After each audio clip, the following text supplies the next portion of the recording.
Halo guys, balik lagi ke channel Bahas MU ya. Untuk sekarang karena lagi jeda internasional, kita akan bahas FIFA U17 ya.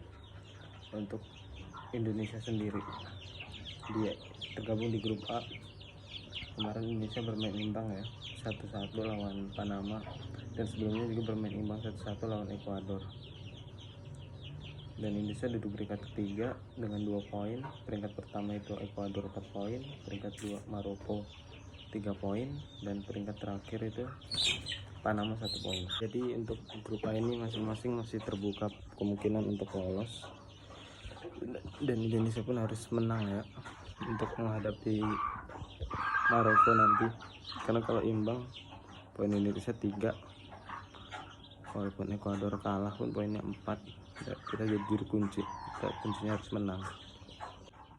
Kita harus menang di laga lawan Maroko untuk memastikan lolos. Kalau kita menang lawan Maroko otomatis lolos, paling nggak kita jadi runner up atau bisa jadi juara grup juga. Kita akan bahas pertandingan semalam terlebih dahulu ya, yaitu Indonesia lawan Panama yang berakhir dengan skor 1-1. Nah, dari segi permainan menurut gue pemain-pemain ini karena memang masih muda ya, mungkin kalau udah deadlock atau buntu mereka banyak long ball yang ya nggak efektif juga, karena secara postur kita kalah, dan long ball pun umpannya nggak akurat. Jadi ya long ball kena pemain Panama lagi, dan itu menurut gua sangat membosankan ya, terlepas itu dari pemain-pemain U17 yang bermain, dan gua nggak bisa nyalain mereka sih, tapi ya emang kenyataannya begitu. Seharusnya pemain-pemain di saat deadlock seperti itu lebih baik bermain bola-bola bawah, passing, dan passingnya pun masih banyak error, masih banyak salah passing. It's okay karena kita bisa imbang lah paling enggak, tapi menurut gue Indonesia masih bisa menang seharusnya kalau bermain lebih efektif dan mengalihkan bola kaki ke kaki, enggak long ball kayak gitu. Menurut gue bisa banget Indonesia menang. Dan gol pertama ya, Panama yang dicetak oleh Castillo itu adalah kesalahan passing, dan yang kedua ya nggak bisa menghalang bola. Ada 4 orang di belakang itu dilewatin semua, itu parah banget, dan itu gol. Dan abis itu gua istirahat dulu nonton TV, dan gue lihat lagi itu udah 1-1, karena gue nggak terlalu terhibur, makanya gue nggak nonton karena ada temen juga ya. Nah, kesalahan yang dilakukan Panama ini juga adalah masalah yang seharusnya nggak terjadi ya. Gol kita diciptakan oleh Arhan lewat sundulan, dan ya gue tahu emang Arhan tinggi badannya di atas rata-rata ya, 187 apa berapa gitu kalau nggak salah. Dan itu menurut gue untuk pemain Indonesia itu ukuran tinggi dan ideal lah kalau untuk bermain di luar negeri.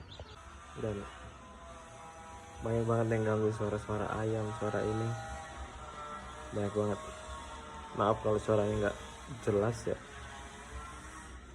Dan saya tekankan lagi, ini emang masalah utama itu adalah passing dan ketenangan.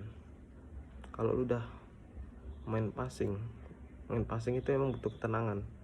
Ketika lu udah bisa bermain passing dengan ketenangan, otomatis bola itu akan mengalir ke depan dengan smooth, dan otomatis lama-lama pemain Ekuador itu akan terpancing untuk keluar. Nggak ada yang namanya pemain itu kepancing karena baru dapat bola dari kiper langsung long ball, nggak ada. Itu malah akan mudah diantisipasi dan menjadi counter attack lagi untuk kita. Nah, kuncinya kan passing, jadi ya bermainnya build up dari bawah, karena kita tahu kondisi bahwa postur tinggi badan kita kan kurang. dibandingkan tim luar ya.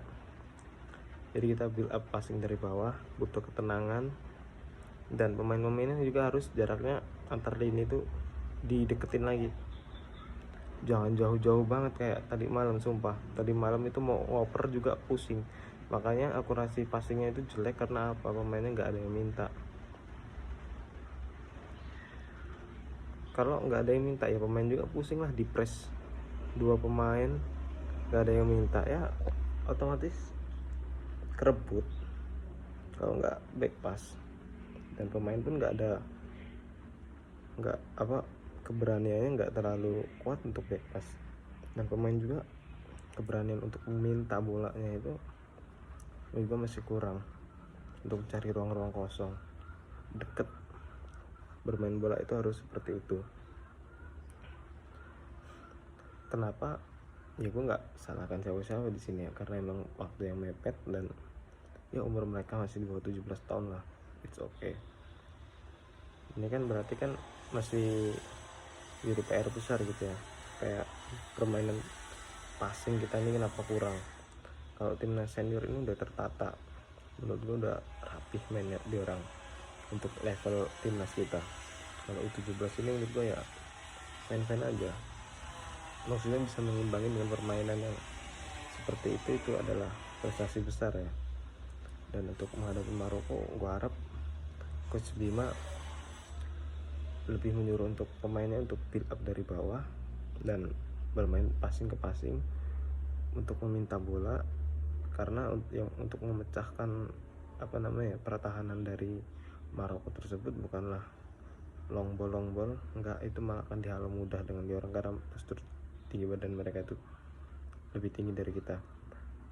Karena dengan passing itu dan pergerakan tanpa bola itu akan membuat konsentrasi mereka terpecah. Kita lihat saja sih seperti Barcelona dulu zamannya Tiki Taka, terus sekarang Manchester City, gimana cara bermainnya, passingnya kuat gitu loh. Ya, kita emang nggak harus menyamakan dengan mereka, tapi setidaknya jangan dikit-dikit long ball, jangan dikit-dikit long ball terus kebanyakan gocek. Apa itu? Ketika lo gocek dikit nggak apa-apa, itu untuk membuka ruang untuk mengoper bola. Jangan ya gocek terus sampai depan kiper, nggak bisa. Lu Messi gitu loh. Jadi ya harus berbagi bola lah kepada temannya. Dan selama pertandingan 2 kemarin, menurut gue nih 2 poin itu udah hal yang bagus menurut gue, karena siapa yang mau unggulin Indonesia kan, nggak ada. Dan ini hasil yang bagus, dan semoga kedepannya kita menang lawan Maroko ya, dan maju ke babak selanjutnya. Dan dari stamina sendiri pemain Indonesia ini menurut gue bagus, bisa tahan 90 menit. Dan gue agak menurut gue pemain yang mencuri perhatian menurut gue RB-nya itu siapa, Welber itu menurut gue main bagus. Cuman kembali lagi, bermain bola itu bukan 1 lawan 11, tapi 11 lawan 11. Mungkin itu aja. Tapi sebelum itu gue akan review pertandingan Indonesia lawan Irak ya, di kualifikasi Piala Dunia 2026. Kita akan bertanding di sana. Kalau secara hitungan matematis Indonesia kalah jauh dari Irak, cuman bukan menutup kemungkinan untuk kita bisa mencuri poin ataupun bahkan meraih kemenangan, karena permainan kita lagi meningkat dan permainan pun sudah rapi. Cuman kita agak ada kekurangan di lini tengah karena absennya Marcelino dan Ivan Jenner ya. Kreativitasnya akan sedikit nurun ya. Cuman kita nggak tahu apa yang akan dilakukan Coach Sintayong. Dan menurut gue pertandingan ini Indonesia nggak usah muluk-muluk ngincer menang lah ya. Ya kalau bisa imbang. Kalau kita bisa imbang ataupun menang itu lebih bagus. Tapi dengan kita dari 1 poin aja menurut gue itu udah cukup untuk ke markasnya Filipina untuk meraih kemenangan ya. Karena terbuka lebar banget kita untuk masuk Piala 2026 dengan slot yang bertambah menjadi 48 tim. Juga ini ada kesempatan, dan timnas kita juga menurut gua lagi kuat, dan jangan sampai di pertengahan nanti Sintayong dipecat ya. Itu sangat bodoh kalau menurut gua, karena pemain-pemain sekarang itu kan pilihannya Sintayong. Sintayong membentuk dan sampai ke Piala Asia dan kualifikasi pun Sintayong dari kemarin. Kalau dipecat itu butuh adaptasi lagi. Kita bukan nyalahin, maksudnya ngapa sih nggak mau Sintayong dipecat, tapi ya lo harus pikir juga pelatih itu butuh adaptasi. Kayak Guardiola, apakah musim pertamanya langsung juara? Enggak, 0 gelar. Baru di musim keduanya dia lancar. Itu pemain-pemain City yang bintang-bintang loh. Apa dengan Indonesia yang pemainnya ya seperti itulah, nggak mudah.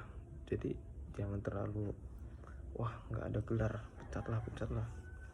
Tapi lihat ke depannya, permainannya, kerapihan, bermain udah dari kaki ke kaki, nggak harus long ball terus. Cuman ya istilahnya masih ada pemain yang ingin menunjukkan egonya dengan ya individu dribble, kebanyakan gaya masih ada. Cuman ya kedepannya semoga aja pemain lebih bermain secara kompak 11 lawan 11 supaya kita mendapatkan poin di Irak nanti. Oke, terima kasih, sampai jumpa kembali.